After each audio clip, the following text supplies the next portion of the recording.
Tout le monde se moquait de lui, disant qu'un homme comme lui ne pouvait pas rendre une femme heureuse. Mais la nuit de noces, le millionnaire leur prouva à quel point ils avaient tort.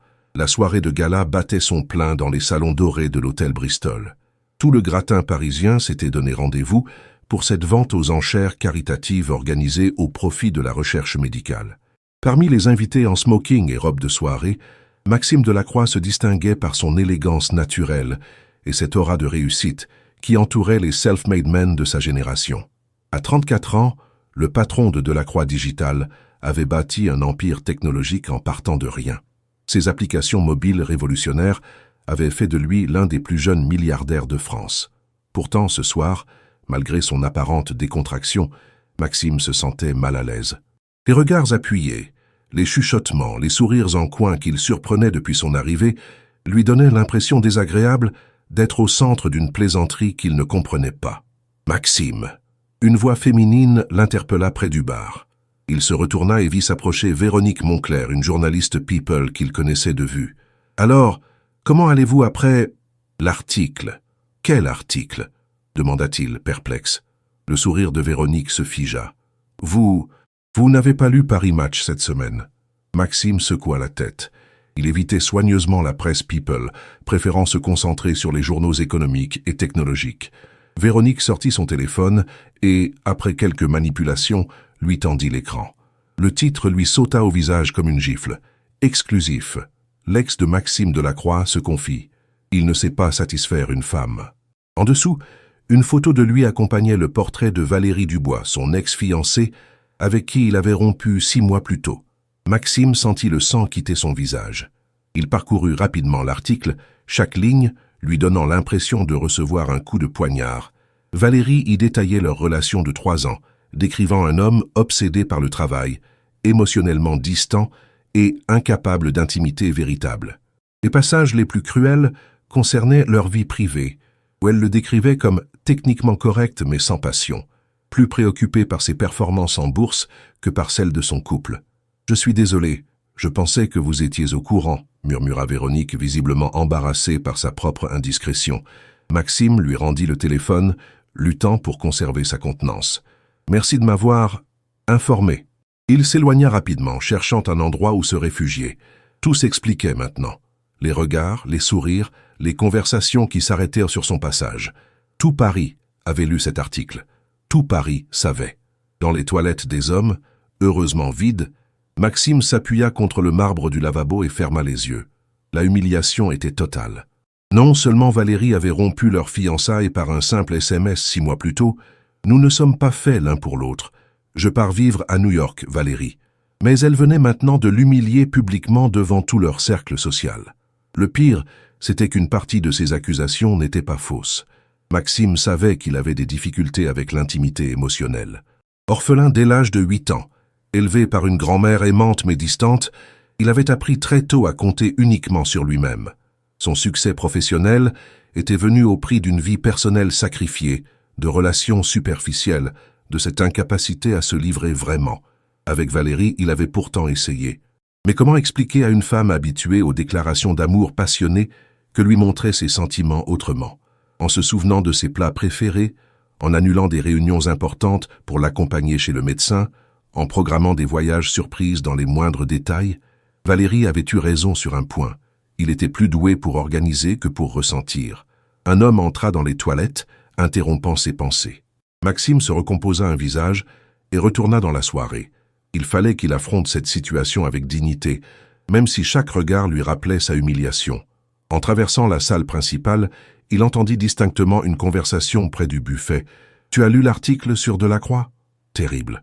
Sa fiancée qui dit qu'il est nul au lit. Pauvre homme. Avec tout son argent, il ne peut même pas acheter une femme satisfaite. Les rires qui suivirent résonnèrent dans sa tête comme autant de coups de fouet. Maxime accéléra le pas, déterminé à quitter cette soirée au plus vite. Près de la sortie, il faillit bousculer une jeune femme qui ajustait son étole. Elle se retourna et Maxime fut frappé par son regard. Des yeux noisettes chaleureux, dépourvus de cette malice cruelle qu'il avait lue toute la soirée dans ceux des autres invités. « Excusez-moi, dit-il poliment, ce n'est rien. » Elle le regarda avec attention. « Vous allez bien ? Vous semblez contrarié. » Maxime fut surpris par sa sollicitude. Dans ce monde où chacun se repaissait des malheurs d'autrui, cette femme semblait sincèrement préoccupée par son état. « Ça va, merci, juste une longue journée. » Elle hocha la tête avec compréhension. « Je m'appelle Émilie Garnier, Maxime Delacroix. » Si elle reconnut son nom, elle n'en montra rien. Pas de changement d'expression, pas de regard en coin, pas de sourire entendu. « Vous partez déjà ?» demanda-t-elle. « La soirée ne fait que commencer. Je n'ai plus vraiment le cœur à faire la fête. » Émilie l'observa un instant, puis dit quelque chose qui le surprit. « Vous savez, parfois les pires soirées se transforment en plus beaux souvenirs. Il suffit d'une rencontre, d'une conversation, d'un moment d'authenticité pour que tout change. » Intrigué par les paroles d'Émilie, Maxime hésita sur le seuil de l'hôtel.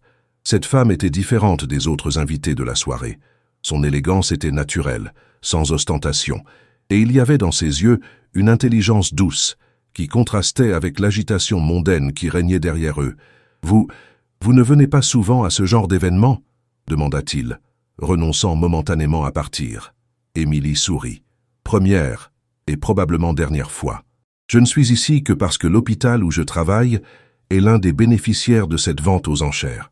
En tant que responsable du service pédiatrique, j'étais supposé représenter l'établissement. Vous êtes médecin ? Chirurgienne pédiatrique. » Elle sembla noter sa surprise. « Ça vous étonne ? Non, c'est juste rafraîchissant de rencontrer quelqu'un qui sauve des vies plutôt que de spéculer sur des algorithmes. » Émilie éclata de rire, un rire franc qui fit du bien à Maxime. « Oh, mais j'adore les algorithmes. Sans eux, pas d'imagerie médicale moderne, pas de robotique chirurgicale.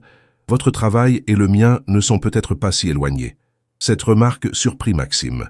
La plupart des gens qu'il rencontrait voyaient la technologie comme quelque chose d'abstrait, déconnecté de la réalité humaine. Émilie, elle, comprenait instinctivement les liens entre innovation et service à autrui. « Vous connaissez le secteur technologique ? J'ai fait une thèse sur l'intelligence artificielle appliquée au diagnostic médical avant de me spécialiser en chirurgie. » Elle ajusta son étole sur ses épaules. « Et vous, que faites-vous dans la vie ?» Maxime hésita. Après l'humiliation de ce soir, avouer son identité risquait de tout gâcher. Mais quelque chose dans l'attitude d'Émilie l'encourageait à la sincérité. « Je développe des applications mobiles, rien de très excitant. »« Au contraire. Lesquelles ? Peut-être que je les utilise sans le savoir. MediConnect, par exemple, une plateforme qui permet aux médecins de partager des dossiers patients en temps réel. » Les yeux d'Émilie s'illuminèrent. « Vous avez créé MediConnect, mais c'est révolutionnaire. Nous l'utilisons à l'hôpital depuis 6 mois, ça nous a fait gagner un temps précieux sur les diagnostics complexes. » Son enthousiasme était si authentique que Maxime sentit une chaleur inattendue l'envahir. Quand avait-il reçu pour la dernière fois un compliment sincère sur son travail, dépourvu d'arrière-pensées financières ou sociales? « Vraiment ? Ça marche bien ? » ?»« Formidablement. Nous avons pu sauver 3 enfants la semaine dernière, grâce à des consultations à distance avec des spécialistes de Lyon et Marseille. » Émilie le regarda avec une admiration non feinte. « Vous devez être fier de ce que vous accomplissez. » Maxime se sentit rougir comme un adolescent. « Merci, c'est exactement pour ça que j'ai créé cette application. » Ils furent interrompus par le brouhaha qui s'échappait de la salle.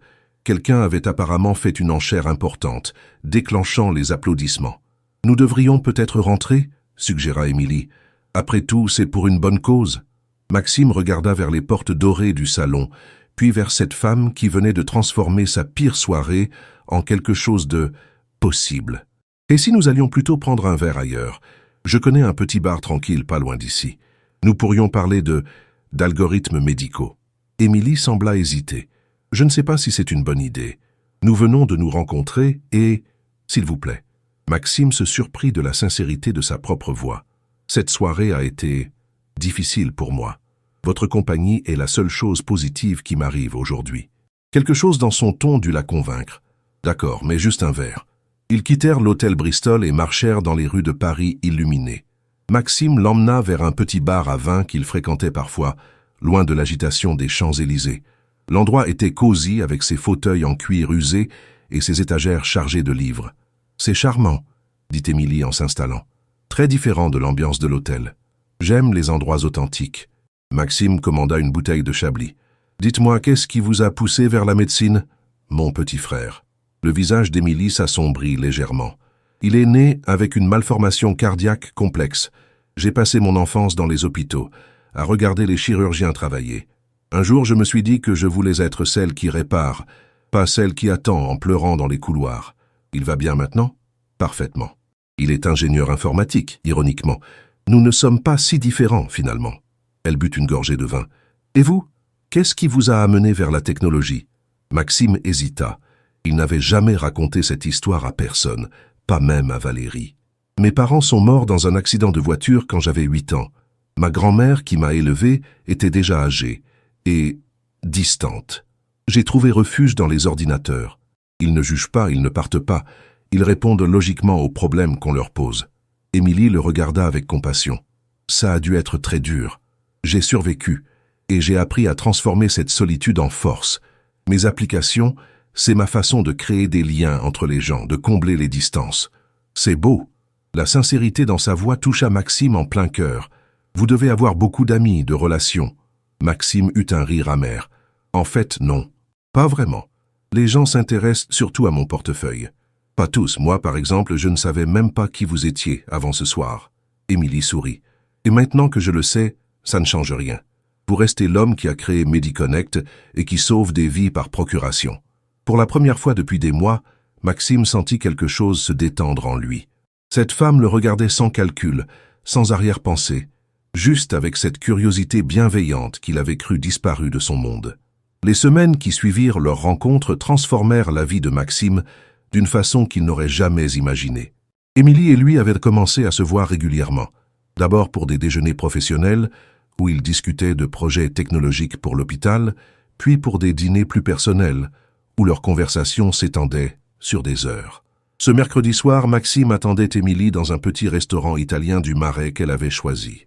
Il consultait nerveusement son téléphone quand il la vit arriver encore en blouse blanche sous son manteau, les cheveux légèrement ébouriffés par une longue journée de chirurgie. « Désolé du retard », dit-elle en s'asseyant. « Opération complexe qui s'est éternisée.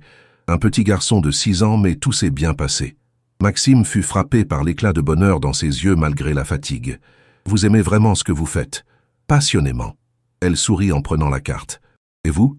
Votre journée? Réunion, investisseurs, lancement de produits ?» Maxime s'arrêta, réalisant à quel point cela sonnait creux. « En fait, je me demande parfois si ce que je fais a vraiment du sens. » Émilie le regarda attentivement. « Bien sûr que ça en a. Vos applications changent des vies. MediConnect nous fait gagner des heures cruciales. Life Organizer aide les gens à mieux gérer leur quotidien.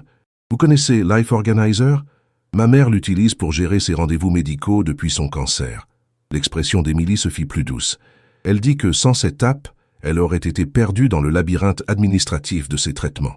Maxime sentit quelque chose se serrer dans sa poitrine. « Comment va-t-elle? » « En rémission depuis 8 mois. » Émilie lui prit spontanément la main. « Grâce à des gens comme vous qui facilitent le parcours des patients et des gens comme moi qui les soignent.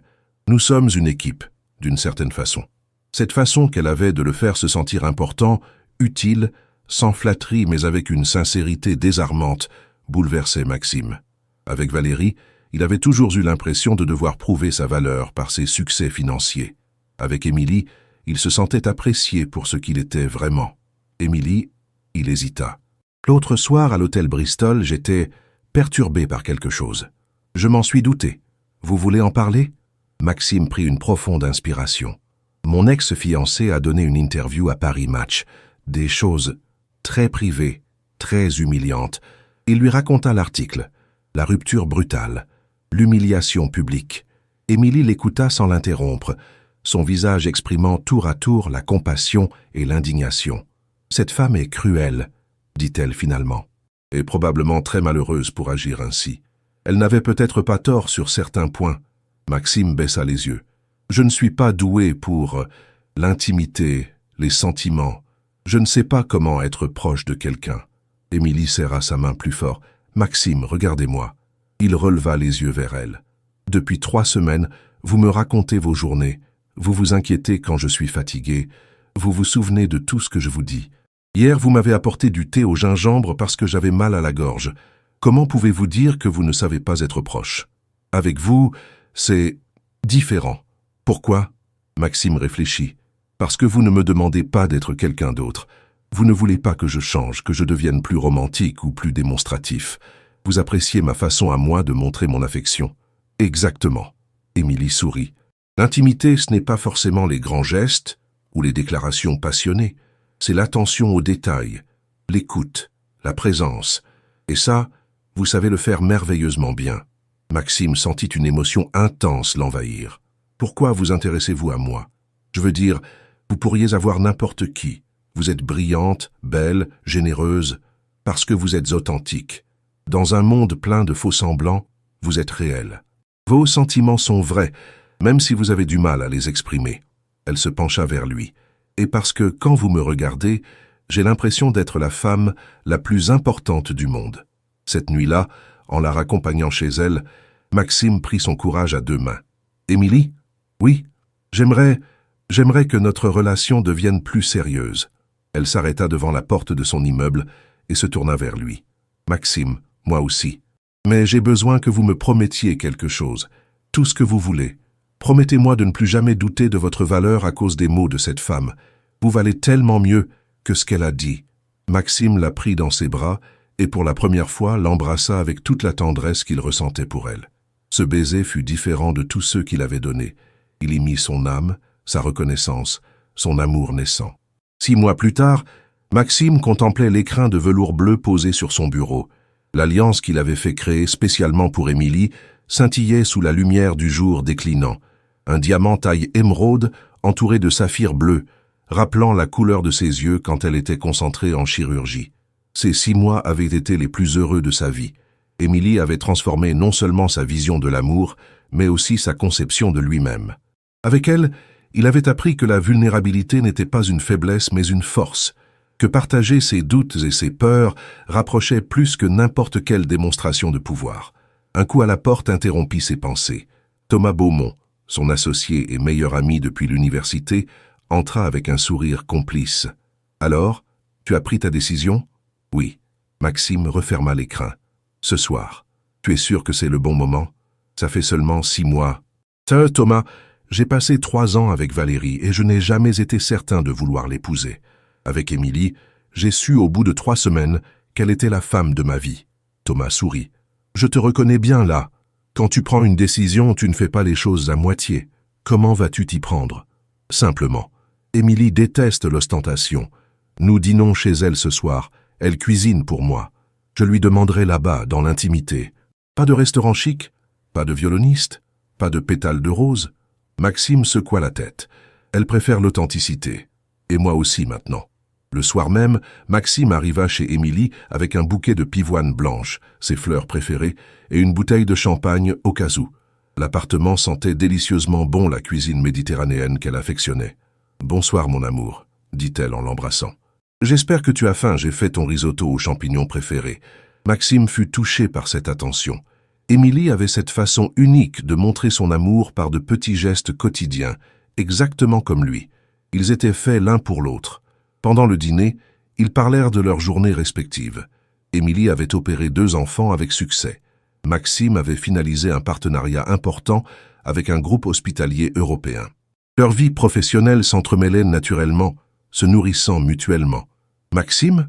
Émilie posa sa fourchette et le regarda attentivement. « Tu sembles nerveux ce soir.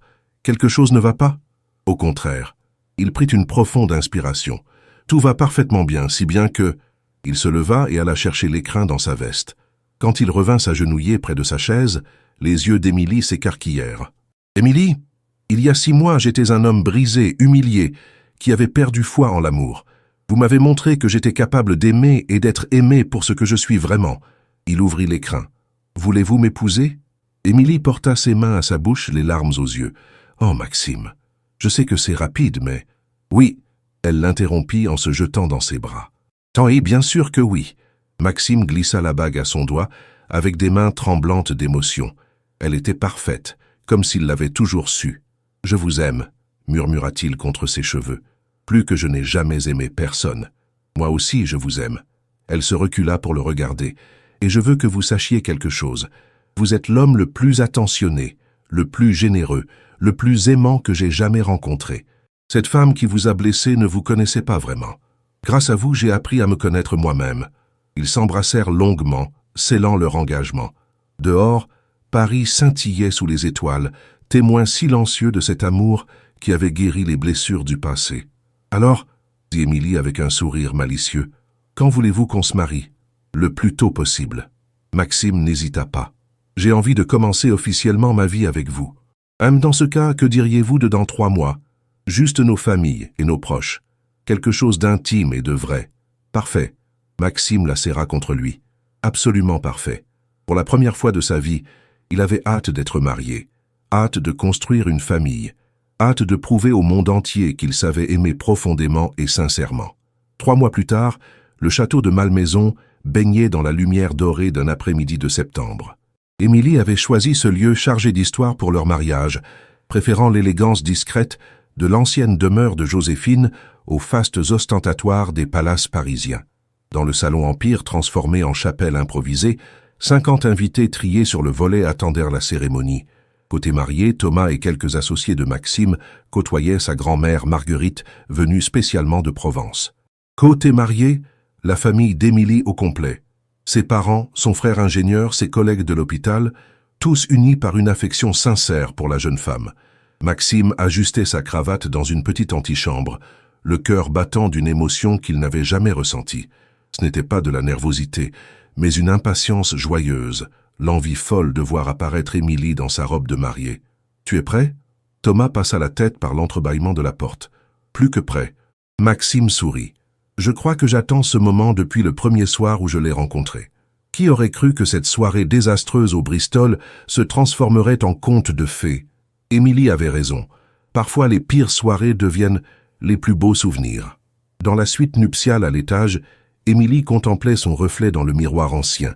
Sa robe de soie ivoire, simple mais élégante, avait appartenu à sa grand-mère. Elle avait choisi de porter quelque chose d'ancien plutôt que d'acheter une création coûteuse, préférant l'émotion des souvenirs familiaux au prestige de la mode. « Tu es radieuse, ma chérie, » murmura sa mère en ajustant le voile de dentelle. « Exactement comme je l'étais le jour de mon mariage avec ton père. »« J'ai l'impression de rêver, » avoua Émilie. « Quand je pense qu'il y a 9 mois, je ne le connaissais même pas. »« L'amour vrai, ça se reconnaît tout de suite, » dit sa mère avec sagesse. « Ton père et moi, nous avons su dès notre première rencontre. Avec Maxime, tu rayonnes d'une façon que tu n'avais jamais eue avec tes précédents petits amis. » Un coup discret à la porte interrompit leur conversation. Le maître de cérémonie annonça que tout était prêt. Émilie descendit lentement l'escalier d'honneur au bras de son père, un quatuor à cordes jouant en sourdine la pavane de Fauré. Quand elle apparut dans l'embrasure du salon, Maxime sentit les larmes lui monter aux yeux. Elle était d'une beauté simple et rayonnante qui lui coupa le souffle. Leurs regards se croisèrent, et le reste du monde disparut. Il n'y avait plus que cette femme qui s'avançait vers lui pour partager sa vie, cette promesse d'amour et de bonheur qui se concrétisait enfin. « Elle est magnifique », murmura Thomas à son oreille. « Elle est parfaite », répondit Maxime, la voix étranglée par l'émotion. La cérémonie fut d'une simplicité touchante. Ils avaient écrit leurs propres vœux, se parlant du cœur devant leurs proches émus. Quand Maxime promit de chérir Émilie, dans la maladie comme dans la santé, dans les doutes comme dans les certitudes, sa voix tremblait de sincérité. Émilie, elle, promit de l'aimer avec ses forces et ses faiblesses, ses succès et ses questionnements. Et Maxime comprit qu'elle faisait référence à l'article humiliant qui avait précédé leur rencontre. Cette femme l'acceptait entièrement, sans condition. Quand ils échangèrent les alliances, le silence était total dans le salon. Même les plus sceptiques face aux mariages express étaient touchés par l'évidence de leur amour. « Vous pouvez embrasser la mariée », déclara finalement le maire. Maxime prit le visage d'Émilie entre ses mains et l'embrassa avec une tendresse infinie. Ce baiser scellait non seulement leur union, mais aussi sa renaissance en tant qu'homme capable d'aimer et d'être aimé. Les applaudissements éclatèrent, joyeux et spontanés. Pour la première fois depuis des mois, Maxime se sentait parfaitement à sa place, entouré de gens qui l'aimaient sincèrement. Le cocktail se déroula dans les jardins du château. Émilie et Maxime circulaient parmi leurs invités, recevant les félicitations et partageant leur bonheur. La grand-mère de Maxime, Marguerite, se montra particulièrement émue. « Mon petit-fils, » dit-elle en le prenant à part, « je n'avais jamais vu tes yeux briller comme ça. Cette femme t'a rendu ta joie de vivre. Elle m'a rendu moi-même, grand-mère. Alors chéris-la, et n'écoute jamais ceux qui prétendent savoir ce qui est bon pour ton couple. Seuls vous deux savez ce qui vous rend heureux. » Ces paroles résonnèrent en Maxime. Sa grand-mère faisait-elle allusion à l'article de Valérie? Peu importait, cette époque était révolue. Il était un homme nouveau, marié à la femme de sa vie. La suite nuptiale du château de Malmaison était baignée dans la lumière dorée des bougies qu'Émilie avait disposées un peu partout. Dehors, la nuit était tombée sur les jardins historiques, créant une atmosphère d'intimité absolue. Maxime contemplait sa femme, qui venait de sortir de la salle de bain dans un déshabillé de soie crème.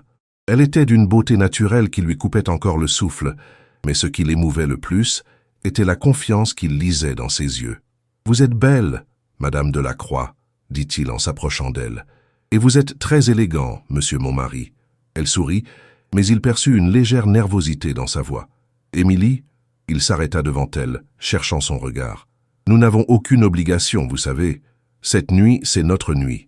Nous faisons ce qui nous semble juste, à notre rythme. » Les épaules d'Émilie se détendirent visiblement. « Merci de me dire ça. Je ne sais pas pourquoi, mais j'appréhendais un peu. Comme si cette nuit devait être parfaite, absolument. Elle sera parfaite parce que nous la vivrons ensemble. » Maxime lui prit les mains. « Émilie, depuis 9 mois, vous m'avez montré que l'amour n'était pas une performance ou une démonstration.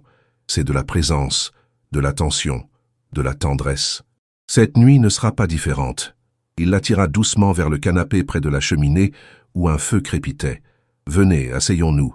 Parlons-moi de cette journée. Comment vous sentiez-vous en descendant l'escalier ?»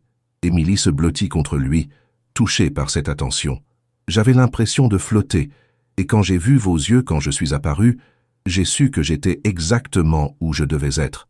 Moi, j'ai cru que mon cœur allait exploser. » Maxime caressa ses cheveux. « Vous étiez si belle, si radieuse. Tous nos invités vous regardaient avec admiration. Votre grand-mère m'a dit qu'elle ne vous avait jamais vu aussi heureux.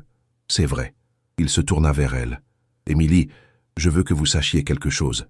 Peu importe ce qui a été dit ou écrit sur moi dans le passé, avec vous, je me sens entier. Vous me donnez envie d'être le meilleur de moi-même. Maxime, cette femme qui vous a fait du mal, elle ne vous connaissait pas. Pas comme moi je vous connais. » Émilie posa sa main sur son cœur. « Je sais comme vous êtes attentionné, patient, généreux, la façon dont vous m'écoutez quand je rentre fatigué de l'hôpital, dont vous vous souvenez de mes préférences, dont vous anticipez mes besoins. C'est ça, savoir aimer. » Maxime sentit une émotion profonde l'envahir. « Avec vous, j'ai appris que l'intimité, ce n'est pas seulement physique. C'est partager ses rêves, ses peurs, ses petites habitudes du quotidien. » « Ça exactement. » Émilie se leva et lui tendit la main. « Et maintenant, mon amour, j'aimerais partager avec vous cette intimité complète, parce que je vous fais confiance, parce que je vous aime, et parce que nous avons toute la vie pour apprendre à nous rendre heureux. » Maxime se leva et la prit dans ses bras. Cette fois, quand il l'embrassa, ce fut avec toute la passion qu'il avait appris à exprimer grâce à elle.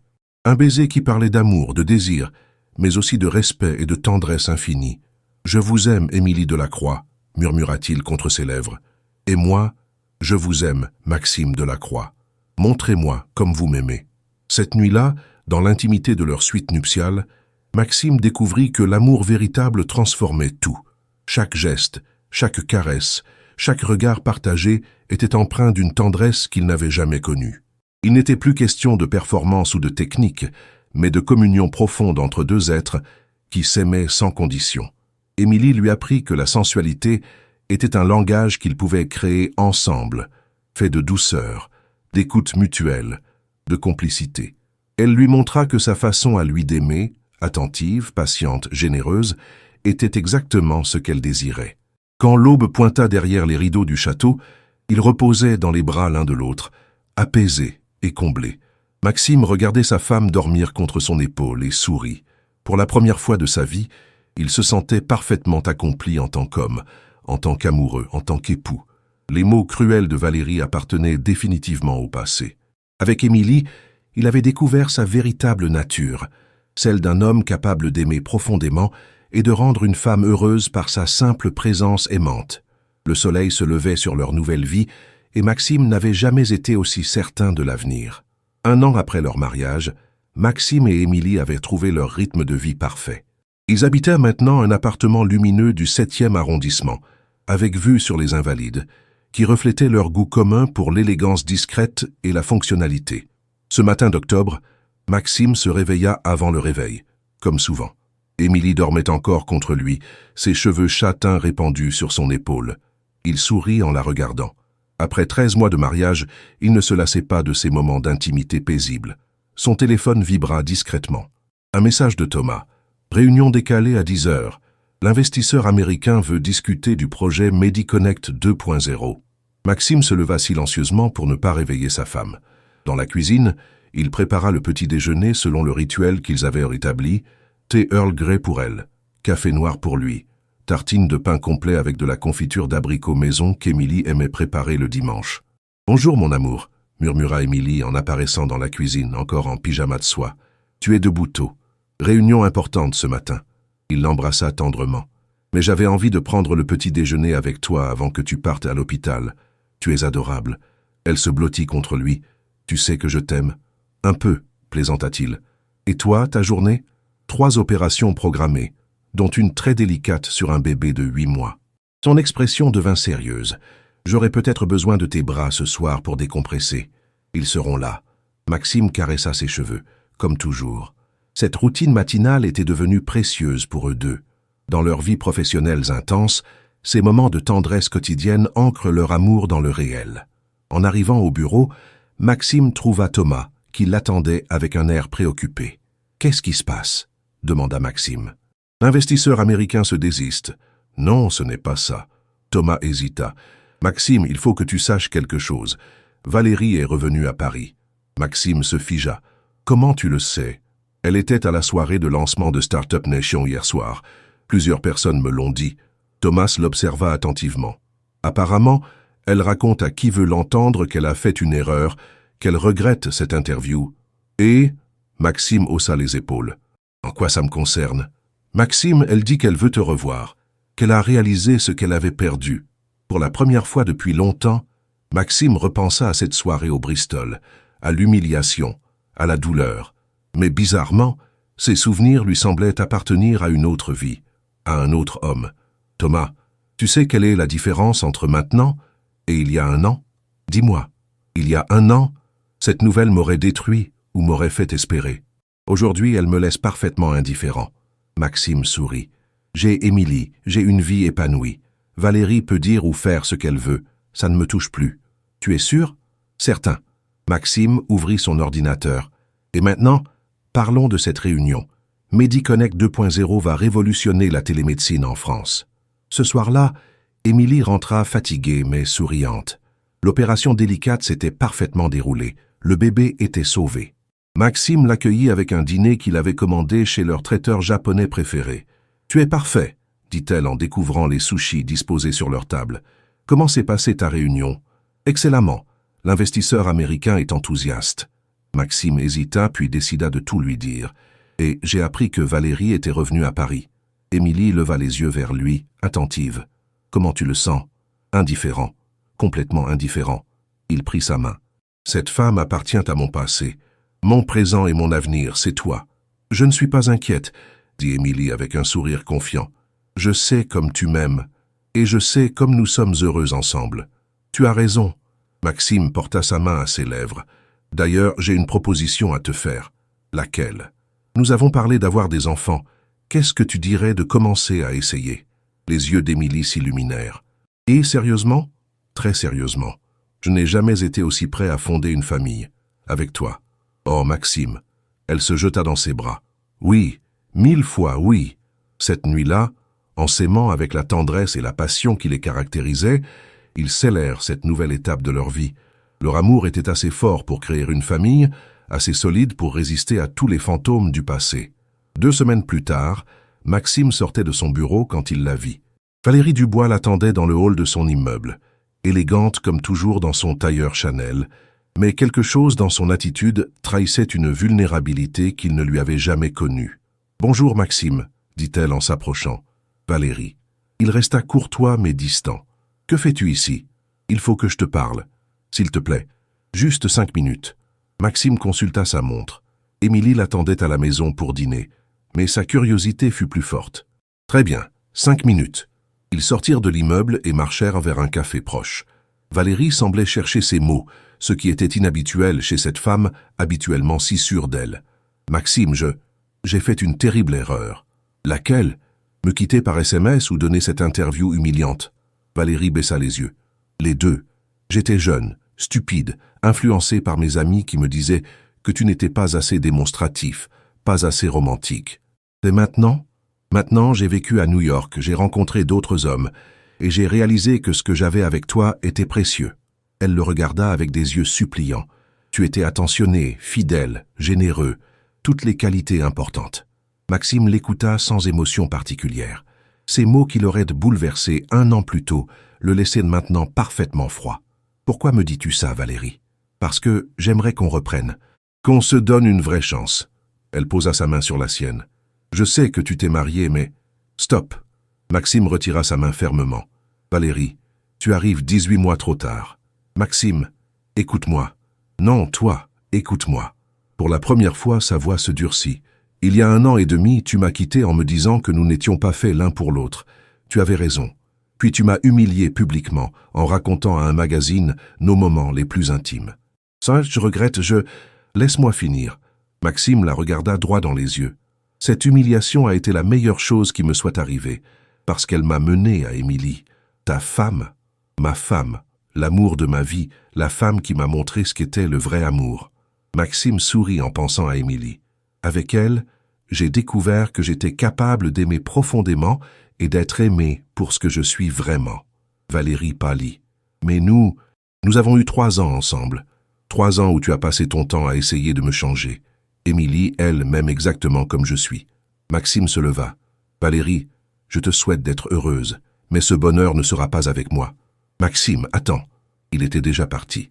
En marchant vers sa voiture, Maxime se sentit libéré d'un poids qu'il ne savait même pas porter encore. Cette confrontation avec son passé lui avait confirmé que sa vie avec Émilie était exactement celle qu'il voulait vivre. En rentrant chez lui, il trouva Émilie dans la cuisine, préparant une salade tout en fredonnant. Elle portait une de ses robes d'été préférées et avait attaché ses cheveux avec une barrette qu'il lui avait offerte. « Bonsoir, mon amour », dit-il en l'enlaçant par derrière. « Bonsoir ». Elle se retourna dans ses bras pour l'embrasser. « Tu sembles soulagée. J'ai vu Valérie. » Ah, Émilie ne sembla pas surprise.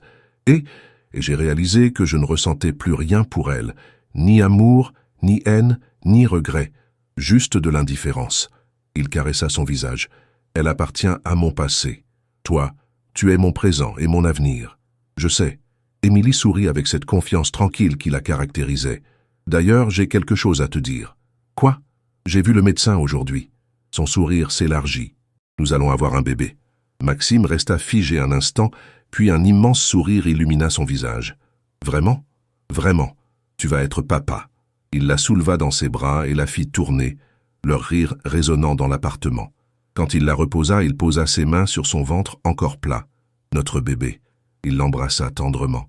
Je t'aime, Émilie, plus que tout au monde. Moi aussi je t'aime. Elle posa ses mains sur les siennes. Et notre enfant grandira dans l'amour. Le vrai. Cette nuit-là, allongé près de sa femme endormie, Maxime repensa au chemin parcouru. De l'humiliation publique au bonheur parfait, il avait appris que l'amour véritable n'était pas une performance, mais un don de soi. Avec Émilie, il était devenu l'homme qu'il était vraiment destiné à être. Un mari aimant, bientôt un père attentionné. Les mots cruels de Valérie appartenaient définitivement au passé. L'avenir, radieux, commençait maintenant. 8 mois plus tard, par une matinée de juin ensoleillée, Maxime arpentait les couloirs de la maternité de l'hôpital Saint-Antoine, le cœur battant d'une émotion qu'il n'avait jamais ressentie. Émilie était en salle de travail depuis 6 heures, et lui, habituellement si maître de lui, se sentait complètement dépassé par l'intensité du moment. « Monsieur Delacroix ?» Une sage-femme souriante s'approcha de lui. « Votre épouse vous demande. » Tout se passe parfaitement bien.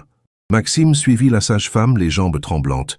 Quand il entra dans la salle de naissance, Émilie lui sourit malgré la fatigue visible sur son visage. « Bonjour, mon amour », dit-elle en lui tendant la main. « Prêt à rencontrer notre bébé ?»« Plus que prêt. » Il s'assit près d'elle et embrassa sa main. « Comment vous sentez-vous ?»« Fatiguée mais heureuse, notre petit ou petite a décidé que c'était le moment. » Elle grimaça légèrement avec une nouvelle contraction. Le docteur Moreau dit que ça ne devrait plus tarder maintenant. Le docteur Moreau, une femme d'une 50aine d'années que Maxime avait appris à apprécier durant les mois de grossesse, entra dans la salle. « Alors, les futurs parents, on est prêts ?» Elle examina Émilie rapidement. « Parfait. Madame Delacroix, je vais vous demander de pousser à la prochaine contraction. » Ce qui suivit fut le moment le plus intense de la vie de Maxime. Voir sa femme donner naissance à leur enfant, assister à ce miracle de la vie, lui donna une dimension nouvelle de l'amour et du respect. Émilie était magnifique de courage et de détermination. « Je vois la tête », annonça le docteur. « Encore un petit effort. » Et soudain, dans un cri de victoire d'Émilie, leur bébé apparut. Une petite fille parfaite qui poussa son premier vagissement en découvrant le monde. « Tiens, félicitations !» sourit le docteur Moreau en posant le bébé sur la poitrine d'Émilie. « Vous avez une magnifique petite fille. » Maxime sentit les larmes couler sur ses joues, sans retenue. Cette petite créature minuscule, ce mélange parfait d'Émilie et de lui, était la plus belle chose qu'il ait jamais vue. « Elle est parfaite », murmura Émilie, elle aussi en larmes. « Regarde-la, Maxime, notre fille. »« Notre Alice », dit Maxime en caressant délicatement la joue du bébé. Ils avaient choisi ce prénom ensemble, en référence à Alice au pays des merveilles, parce qu'Émilie disait que leur amour les avait menés dans un monde merveilleux. « Voulez-vous couper le cordon, papa ?» proposa le docteur Moreau. Avec des gestes tremblants d'émotion, Maxime coupa le cordon ombilical, accomplissant ce geste symbolique qui faisait officiellement d'Alice un être indépendant. Puis, la sage-femme emmena le bébé pour les premiers soins. « Émilie, vous avez été extraordinaire », dit Maxime en embrassant le front de sa femme. « Je vous aime tellement. Nous avons une famille maintenant, » murmura Émilie, épuisée, mais radieuse. Une vraie famille. Quelques heures plus tard, dans la chambre de maternité, Maxime tenait Alice dans ses bras pour la première fois. Ce petit être de 3 kilos et 200 grammes l'avait déjà conquis complètement. « Tu sais quoi, ma petite Alice ?» chuchota-t-il à sa fille. « Papa va t'apprendre que l'amour, c'est la chose la plus importante au monde, que ta maman m'a tout appris sur ce sujet. » Thomas entra discrètement, portant un énorme bouquet de pivoines blanches, les fleurs préférées d'Émilie. « Alors ?» dit-il en découvrant le bébé. « Comment va la plus belle petite fille de Paris ? Elle est parfaite. » Maxime rayonnait de fierté. « Émilie et elle se portent à merveille. Tu as l'air différent, Maxime. Comment ça ? Accompli. Comme si tu avais trouvé ta place dans l'univers. » Thomas sourit. « C'est beau à voir. » Maxime regarda sa fille, puis sa femme qui se reposait, et comprit ce que voulait dire Thomas. Pour la première fois de sa vie, il se sentait parfaitement à sa place. Mari aimant, père protecteur, homme épanoui. Tu sais, Thomas, il y a 2 ans, quand Valérie m'a humilié publiquement, j'ai cru que ma vie était finie. Et maintenant, je réalise que cette humiliation était nécessaire. Sans elle, je n'aurais jamais rencontré Émilie. Je ne serais jamais devenu l'homme que je suis aujourd'hui. Maxime berça doucement Alice. Parfois, les pires épreuves nous mènent vers notre véritable destinée. 3 ans plus tard, un samedi matin de printemps, la terrasse de leur nouvelle maison de Neuilly résonnait des rires d'Alice, qui courait après les bulles de savon que soufflait Maxime. À 3 ans, leur fille était un petit rayon de soleil, curieuse de tout, avec les yeux verts de sa mère et l'intelligence posée de son père. « Papa, encore !» criait-elle, en tapant dans ses petites mains. Émilie, enceinte de 6 mois de leur 2e enfant, observait cette scène depuis sa chaise longue avec un sourire attendri. Sa grossesse se déroulait parfaitement, et ils attendèrent cette fois un petit garçon qu'ils avaient décidé d'appeler Gabriel. « Attention à ne pas la fatiguer », conseilla-t-elle à Maxime. « Nous recevons tes collègues pour le déjeuner dans 1 heure. Une dernière série, et on rentre préparer Alice », promit Maxime, en soufflant une nouvelle volée de bulles. Cette garden party était organisée pour célébrer le succès international de MediConnect 2.0, qui révolutionnait maintenant la télémédecine dans 15 pays. Mais pour Maxime, le vrai succès était cette vie de famille épanouie qu'il construisait avec Émilie. « Maman !» Alice courut vers Émilie et posa délicatement sa petite main sur son ventre rond. « Bébé Gabriel dort ?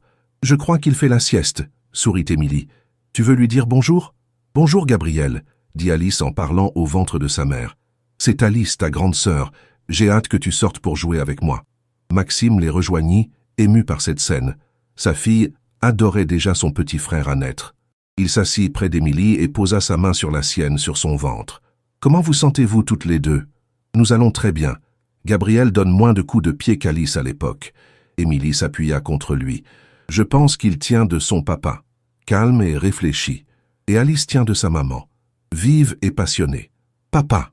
Alice grimpa sur les genoux de Maxime. « Thomas arrive. » Effectivement, Thomas remontait l'allée du jardin, accompagné de sa nouvelle compagne Sarah, une architecte brillante qu'il fréquentait depuis 6 mois. « Bonjour la famille parfaite !» lança Thomas en embrassant tout le monde. « Comment va ma filleule préférée ?»« Tonton Thomas !» Alice se jeta dans ses bras. « Maman a un bébé dans le ventre. »« Je sais, ma puce. Et tu vas être la meilleure grande sœur du monde. » Sarah offrit à Émilie un magnifique bouquet de pivoine blanche. « Félicitations pour votre grossesse. Thomas n'arrête pas de parler de votre famille modèle. »« Merci, c'est adorable. » Émilie sourit. « Thomas exagère, mais nous sommes effectivement très heureux. » Au cours du déjeuner qui suivit, entouré d'amis et de collègues, Maxime observa sa vie avec gratitude.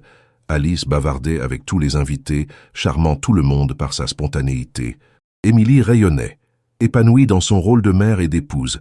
Leurs amis semblaient sincèrement heureux de partager ce moment avec eux. « Un toast !» déclara Thomas en levant son verre, « à Maxime et Émilie qui nous prouvent que l'amour véritable existe encore. Et à la plus belle revanche sur le destin !» ajouta Pierre Moreau, un collègue de Maxime. « Tu te souviens de cette soirée catastrophique au Bristol ? Qui aurait dit qu'elle te mènerait vers tant de bonheur ?» Maxime sourit. Cette soirée lui semblait appartenir à une autre vie, à un autre homme. Parfois, les pires moments nous orientent vers les meilleurs. Plus tard dans l'après-midi, quand les invités furent partis et qu'Alice fit sa sieste, Maxime et Émilie se retrouvèrent seuls sur la terrasse. Le soleil déclinant dorait leur jardin paisible. « À quoi pensez-vous » demanda Émilie en se blottissant contre lui. « À cette phrase que vous m'avez dite le soir de notre rencontre, parfois les pires soirées se transforment en plus beaux souvenirs. Vous aviez raison. »« J'ai toujours raison, » plaisanta Émilie. « C'est pour ça que vous m'avez épousée, entre autres. » Maxime l'embrassa tendrement. « Émilie, est-ce que vous réalisez que nous avons tout ce dont nous rêvions ? Une famille aimante, un travail qui a du sens, des amis sincères. » Elle caressa son visage. « Et surtout, un amour qui grandit chaque jour. Je pense parfois à cette interview de Valérie. Si elle savait à quel point elle s'est trompée parce qu'elle ne vous connaissait pas vraiment. Moi, je vous connais. » Émilie posa sa main sur son cœur. « Et je sais que vous êtes l'homme le plus aimant qu'il m'ait été donné de rencontrer. » Cette nuit-là, en s'endormant près de sa femme enceinte, dans la maison où grandissait leur fille, Maxime sourit. L'homme qu'on avait accusé de ne pas savoir satisfaire une femme était devenu un mari comblé et un père dévoué. Sa plus grande victoire n'était pas son empire technologique ou sa fortune, mais cette famille qu'il chérissait et cette femme qu'il aimait pour ce qu'il était vraiment. L'amour véritable avait eu raison de tout. Fin.